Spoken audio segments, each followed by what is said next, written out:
problem to diagnosis. So what do we need to find in our diagnosis? We need to remember how the TB presents with hydrocephalus, basal system exudate, basal ganglia infarctions, and enhancing lesions at the gray and white matter junction. Ở cái lao bằng não thì cũng thường gặp ở bên âm và thể hiện ở trên hình âm học như thế nào. Thì nó sẽ có cái tràn dịch tổng thất, có cái dịch tiết ở các bể hình sọ, có nhồi máu não ở hạch nền và những cái thương tổn ở cái ranh giới giữa chất trắng chất xám nó sẽ bắt thuốc tương phản. So for me, it's always important to visualize and to know what is the underlying pathology. Because you know what is going on in the pathological state, you can image it well. So here you can see on the pictures that the TB meningitis really giving this basal system predominance with a very, very thick exudate. So all of the abnormalities, what we will find will be at the skull base, and then it will be extending here into the temporal folds and involving all of the inferior aspect of the midline structures. And you can see it here on the MRI that this very thick X-ray, you will look at the enhancement, very thickened and very irregular meninges with the surrounding fluid, as you can see it here. So if you see this appearance, your first and only diagnosis will be TB meningitis. Thì chúng ta sẽ xem lại về mặt bệnh học. Về mặt bệnh học đó, thì cái thương tổn của lao bằng não là nó tập trung vào cái vùng nền sọ. Thì trên đây cái vùng nền sọ, đây là cái hình corona thì chúng ta thấy ngang của cái chỗ cái hố yên xoăn hang thì đó là cái vùng nền sọ và cái mạch máu là nó cũng đi ra từ trong xoăn hang và nó đi ở trong các cái khoang khí nhận ở cái vùng nền sọ. Thì khi viêm màng não đó nó sẽ làm cho cái màng não nó dày lên và nó bắt thuốc tương phản. Chúng ta thấy rõ trên cái vùng T1 có tiêm thuốc và vì chúng ta thấy là các cái mạch máu nó đi ở trong cái khoang dưới nhện ở cái vùng nền sọ cho nên các mạch máu nó sẽ bị viêm và từ những các cái đoạn M1 của các cái mạch máu nó sẽ có những cái nhánh trong nền thì khi nó viêm như vậy thì nó sẽ gây ra những cái thiếu máu nuôi của cái phần hạch nền. Trên nền cộng từ thì mình thấy mà màng não dày và bắt thuốc cản quang, bắt thuốc tương phản dọc theo ở phía trước của cái thân não rồi ở các cái rãnh bên rãnh symphysis thì mình sẽ thấy là nó dày và bắt thuốc tương phản. The second part, you will have, apart from the thickened meninges, you will have a building of the tuberculomas, as you can see it here in the anterior left frontal region. And also you will have a focal lesions that could be completely solid and enhancing, as you can see here, or it will be cystic because the necrotic process is happening inside. But as I said before, it will be all in the periphery. So it will be adjacent to the meninges, or it will be on the white and gray matter border. Cái lao bằng não này nó có thể tạo ra những cái củ lao, thì những cái củ lao này nó có thể ở sát cái phần của cái màng não như là cái hình bên tay trái của các bạn, các cái mũi tên màu xanh biển, hoặc là nó cũng có thể tạo ra những cái thương tổn củ lao đó ở cái phần mà ranh giới chất trắng chất xám, là cái hình bên tay phải của mình với những cái mũi tên màu trắng. Thì cái mũi tên thẳng đơn ở phía ngoài đó thì nó là một cái nốt đặc đó, nhưng mà nó cũng có thể ở một cái dạng khác là chúng ta thấy là nó bắt thuốc tương phản dạng viền, tức là cái phần bên trong nó cũng có tạo những cái bã đậu ở bên trong. When the disease progress, and especially in the immunocompromised children, what you might have one big lesion which is forming in the brain, and it can look solid or cystic, as I said it before, and this is one of the big tuberculomas with a very extensive edema in the surrounding soft tissue. Look how big is this left lateral left hemisphere with the displacement of the right side and the septum pellucidum here. When you give contrast, you can see a red enhancement with contrast with this typical very small active center of infection in the middle.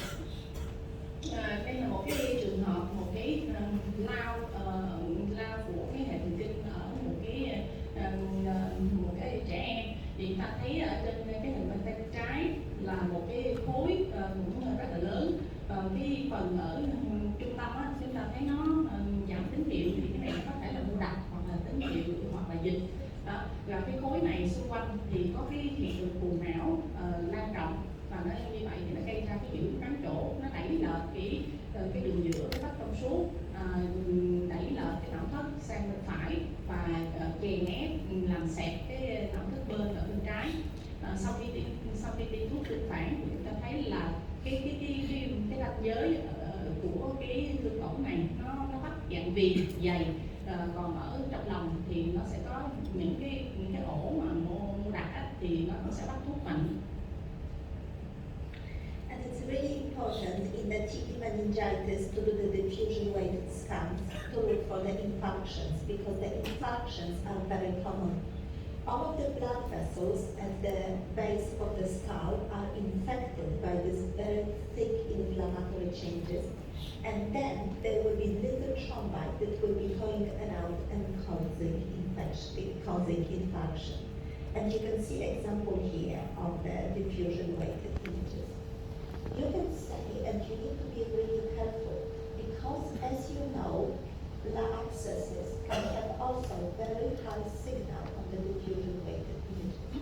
But how you have to differentiate that very often the infarction in the TB will be small, will be multiple, and will be in the central part, in the midline structures, when the abscesses forming necrotic abscesses forming secondary to the tuberculomas will be in the periphery of the brain. Trong cái trường hợp lao màng não á, thì một cái yếu tố mà mình nghĩa là cần phải quan tâm là đánh giá coi có những cái nhồi máu não hay không. Vì sao mà có cái nhồi máu não như vậy? Thì như trên cái hình hồi nãy ấy, thì ta thấy là các cái mạch máu nó đi trong cái khoang khí nhện ở cái nền sọ, mà vì có cái viêm màng não cho nên là các cái mạch máu đó nó cũng bị viêm, rồi nó có thể nó làm tắc những cái nhánh mạch máu, mà đầu phân xuất phát từ cái động mạch não giữa đó, nó sẽ nuôi cho cái mạch nền. Thì khi cái tắc những cái nhánh mạch máu nhỏ nuôi cho mạch nền thì nó sẽ gây ra cái máu nuôi. Bây giờ làm sao thì trên cái nếu mà mình thấy cái hình cái máu nuôi thì nó là tăng tín hiệu trên cái hình diffusion. Bây giờ làm sao phân biệt được đây là cái nhồi máu não, hay tại vì mình thấy nó tăng tín hiệu trên hình diffusion thì đây là nhồi máu não hay đây là áp xe do lao màng não. Thì nếu như mà nó là nhồi máu não thì nó là những cái ổ nhỏ tập trung ở cái phần trung tâm, phần hạch nền. Còn nếu như mà nó là áp xe não thì thường nó là một cái ổ lớn và nó sẽ bắt thuốc tương phản dạng viền. Another condition that I would like to discuss and show you a few cases is acute disseminated encephalomyelitis called ADEM. It's important because we always struggle to diagnose this disease because it's such a non-specific pattern. We always need to remember that ADEM has a neurological symptoms 15 to 14 days after viral illness or vaccination. So it's really important to ask your patient if the patient has been ill before. Why it's always important? Because up to 25%, so 1/4 of your patients will have a permanent neurological defect, and it's 10% mortality. So the treatment of very early steroids is important. Why it's important? Because this we treat with steroids. With all of the other intracranial infection, we treat with antibiotics. So you need to make this differential diagnosis very early. Một cái bệnh cảnh mà về nhiễm trùng cũng quan trọng mà phải nhắc để cho mọi người lưu ý, đó là cái ADEM, tức là cái viêm não tủy tại các cấp tính. Thì cái bệnh này thường là cái triệu chứng nó sẽ triệu chứng về thần kinh nó sẽ xuất hiện trong khoảng 5 đến 14 ngày sau khi bệnh nhân bị nhiễm về virus hoặc là có cái chủng ngừa. Thì như vậy là để khi mình thấy cái thương tổn này thì mình sẽ quay được trở lại bệnh sử, mình hỏi là người bệnh có cái gọi là giống như là bị nhiễm virus hoặc là có chủng ngừa gần đây hay không. Đối với cái bệnh cảnh này thì 25% trường hợp là sẽ có những cái thường xuyên là chắc chắn là có những cái dấu hiệu về thần kinh, tỷ lệ tử vong là khoảng 10%. Và nếu mà mình chẩn đoán là ADEN thì mình sẽ điều trị cái corticoid sớm. Đó, tại sao nói cái chuyện này nó quan trọng? Tại vì nếu như mà mình chẩn đoán ADEN thì mình điều trị bằng corticoid đó, nó sẽ có đáp ứng, và như vậy thì tránh được cái chuyện là bệnh nhân sẽ nghĩ là nhiễm trùng, cho nên là thường người ta có khuynh hướng xài kháng sinh. Đó, nhưng mà trong trường hợp này nếu nó là ADEN, mình xài corticoid nó có đáp ứng, mình nghĩ nhiều ADEN thì mình sẽ không có xài kháng sinh cho bệnh nhân. So what you are really looking for, you are looking for the features of the previous delineation, because you know that this condition is more common in the MS patients with multiple sclerosis. The important thing is that the changes, they don't have mass effect. They look like edema, but without this focal lesion. They can be multifocal and may involve both white and the gray matter. And it's more common in children in the posterior cranial. Biểu hiện ở trên hình ảnh học thì nó là một cái mất myelin ở quanh cả cái tĩnh mạch. Thì cái hình thái của mình thấy là mất myelin như vậy thì mình sẽ gặp nhiều hơn trong cái MS, tức là xơ cứng rải rác. Đó, thì cái hình của ADEN nó có thể là nó giống như trên cái MS, nhưng mà nó sẽ đầu tiên đó là trên cái hình mà không có tiêm thuốc tương phản thì mình thấy giống như là nó có một cái hiện tượng phù não ở cái chất trắng nhiều nơi. Nhưng mà nó sẽ khác với cái MS ở cái chỗ là nếu mình tiêm thuốc tương phản thì mình sẽ không có cái bắt thuốc dạng khối. Đó, nó chỉ là những cái ổ tổn thương ở chất trắng. Nó có thể có nhiều ổ, có thể có bị cả chất xám, và ở trẻ em thì đặc biệt là cái ADEN này nó tổn thương ở cái cốt sao thường nhiều hơn. So let's look through a couple of cases, and this is one of the child with the infection with the ADEN, and you can see here the edema and the signal changes posteriorly, symmetrical in the occipital lobes, and on T1 in low signal with no enhancement. Very atypical appearance of the MRI. Đây là một cái ví dụ là cái ADEN. Thì chúng ta thấy là như trên cái hình này, chúng ta thấy nó tăng tín hiệu ở cái vùng chất trắng lan tỏa. Cái hình dạng của nó giống như là nó có cái vòng halo. Còn nếu mà trên cái hình T1 thì nó là cái vùng giảm tín hiệu và nó không có thuốc tương phản. Thì chúng ta lưu ý cái này nó không có cái dạng khối. So because it doesn't really enhance, we don't know what it is. It could be infection, it could be inflammation, it could be low-grade glioma. So in this situation, putting MRI spectroscopy will be your savior, because the characteristic peaks will suggest and guide you towards ADEN. Với hai cái hình mà mình thấy phía trước, một cái T2 và một cái T1 như vậy á, thì mình sẽ có những cái chẩn đoán mình cần phải phân biệt, có thể nó là viêm hay không, nó có thể là nhiễm trùng hay không, hoặc thậm chí nó là một cái u tế bào đệm glioma hay không. Thì để có thể chẩn đoán phân biệt thì mình sẽ dùng cái cộng hưởng từ phổ. Thì với cái đỉnh của trên cái phổ đó thì mình có thể xác định được nó là cái thương tổn là gì. So this is another example of the ADEN, and you can see it here. How is it presenting with a multiple small lesions in the white matter close to the lateral ventricles. Đây là một cái ví dụ khác về cái ADEN. Thì chúng ta thấy trên cái hình T2 này mình sẽ có nhiều cái ổ tăng tín hiệu ở hai bán cầu, và nếu mà mình để ý là cái hướng, cái cách sắp xếp, cái phân bố của nó là cái dạng mà quanh tĩnh mạch. And when we do the FLAIR images, you can see here multiple lesions extending perpendicular to the ventricles, and this patient had both ADEM and the MS, because we know that this is a predisposing conditions. Thì cái cách phân bố của cái mà mình gọi là quanh cái mạch máu đó, thì là mình thấy nếu trên hình axial á, thì nó vuông góc với cái thành của não thất, còn trên cái hình sagital thì nó cũng vuông góc với cái trần của cái não thất. Thì thì cái hình này là của cái giống như là của cái quỹ Mili, thì hai cái chẩn đoán phân biệt nó là ADN hoặc là cái MS, thì cái này mình sẽ dựa vào trong cái lâm sàng của cái bệnh cảnh mà có cái nhiễm trùng trước đó. Very often in these patients will give contrast, especially on the follow-up images, to check if the lesions are enhancing. If the lesions are enhancing with contrast, the patients will continue having steroids, very high level of steroids. The clinicians won't decrease the dose until we will tell them that the lesions will stop enhancing. Với cái bệnh nhân ADM á, thì mình sẽ tiếp tục mình làm cái hình T1 có tiêm thuốc tương phản, mục đích là để mình theo dõi cái diễn tiến của cái bệnh, để xem coi mình có thể ngưng được cái corticoid hay không. Nếu như mà nó vẫn có mắc thuốc tương phản, có nghĩa là cái bệnh nó vẫn còn đang diễn tiến, thì mình sẽ tiếp tục mình xài corticoid. Còn nếu như mà nó mất rồi thì mình có thể mình ngưng corticoid. And this is another case with ADEM.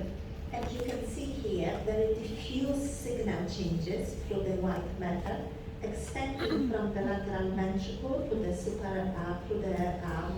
deep and subcortical white matter. But you can see that this presentation of ADEM in this patient is completely different to the other two cases I showed before.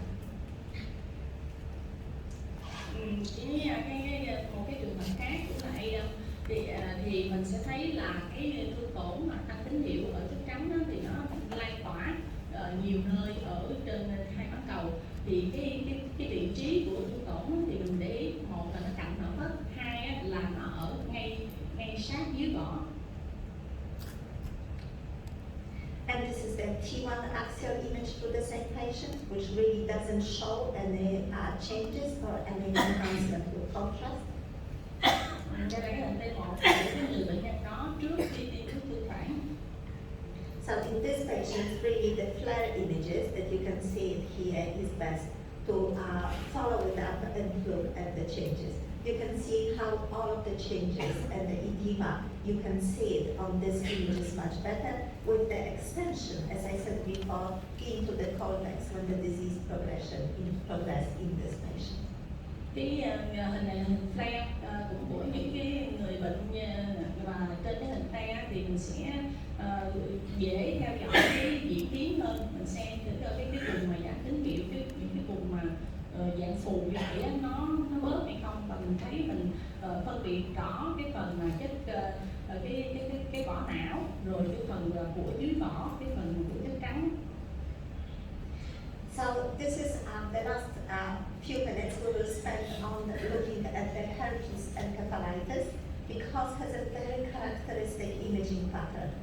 Herpes always goes into the temporal lobes, going into the inferior part of the temporal lobes in the middle cranial fossa, and extending very, very closely here into the cavernous sinus. Bây giờ còn vài phút thì chúng ta sẽ nói về cái viêm não mà do virus. Thì cụ thể ở đây là mình sẽ gặp cái viêm não do herpes. Thì cái viêm não do herpes này thì chủ yếu là nó ở cái phần cái hệ bì của cái thùy thái dương. Thì nếu mà các bạn để ý trên cái sơ đồ thì nó là ở cái phần dưới của cái thùy thái dương, phần dưới và phần trong của thùy thái dương, nó lan dần vào phía gần cạnh cái xoang hang. So the infection could be very, very subtle, as you can see here in this area. Very, very subtle increase in signal in the medial aspect of the temporal lobe.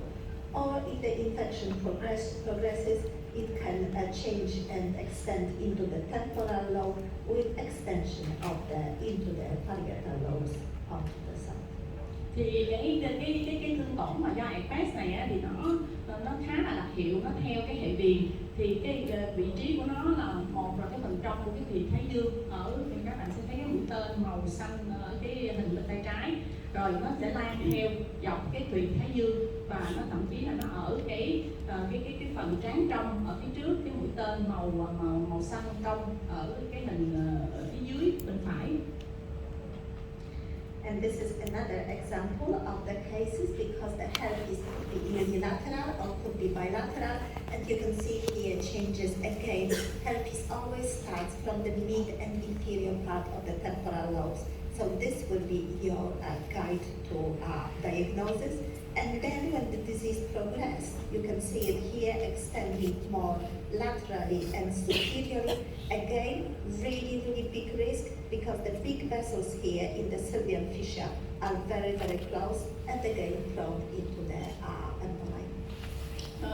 Một cái trường hợp khác cũng là viêm não herpes. Viêm não herpes nó có thể bị ở một bên hoặc hai bên. Trong trường hợp này là chúng ta bị ở cả hai bên. Thì cái vị trí mà nó cũng tương đối là gọi là đặc hiệu gợi ý chúng ta nó là ở cái phần trong và phần dưới của cái viền thái dương.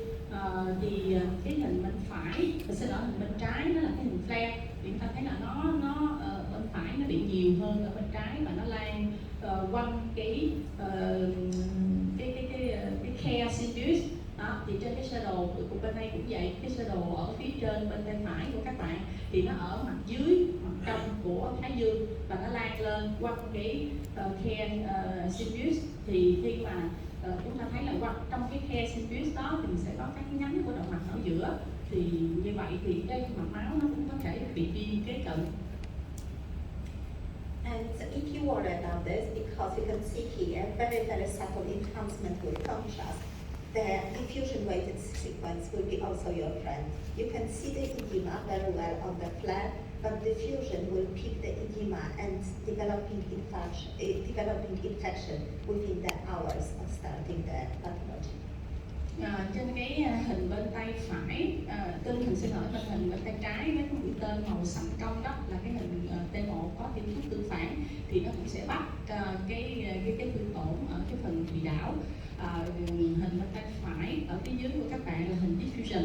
Thì ở trên diffusion mình thấy cái này nó cũng giống như là những cái phù não vậy, nó cũng tăng tín hiệu ở trên cái hình diffusion. So the disease, as I said, could be unilateral or could be bilateral. The difficulty is when it's bilateral and it's symmetrical, as you can see in this patient. Because sometimes very early changes, as I show you on the previous scan, cannot be very easily visible. So, but when the disease progress, you will see here the changes bilaterally in the area. And why it's really important to diagnose it? Because the treatment again for herpes encephalitis is different. As I told you, ADEM will be treated with steroids.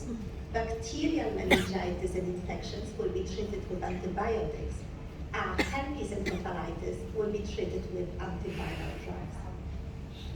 Cái hình mà viêm não herpes á, thì nó có thể bị một bên hoặc hai bên. Thì trong trường hợp mà bị hai bên thì cái hình nó có thể nghĩa là tương đối xứng như các bạn thấy ở trên hình, nó tăng tín hiệu trên cái hình diffusion. Thì chẩn đoán những cái trường hợp nhiễm trùng này nó vì sao mà nó quan trọng là tại vì với mỗi cái chẩn đoán thì chúng ta có cái điều trị khác nhau. Nếu các bạn chẩn đoán là ADEM thì chúng ta sẽ điều trị bằng corticoid. Nếu chúng ta chẩn đoán nó là lao màng não thì chúng ta sẽ phải điều trị bằng kháng sinh. Còn trong khi nếu nó là một cái viêm não do herpes thì chúng ta phải điều trị bằng thuốc kháng virus. So if you see the patients with a very early meningitis, like this, with the herpes encephalitis, always tell your clinicians that it's very, very high suspicion because the early treatment is very important. Ví dụ như là trên lâm sàng mình nghĩ nó là viêm màng não, nhưng mà khi ra cái hình cộng hưởng từ như thế này thì cái vị trí của cái thương tổn, cái tín hiệu đặc điểm của các thương tổn này mình sẽ nghĩ nhiều là cái này là viêm não do herpes thì mình sẽ phải điều trị bằng cái thuốc kháng virus sớm.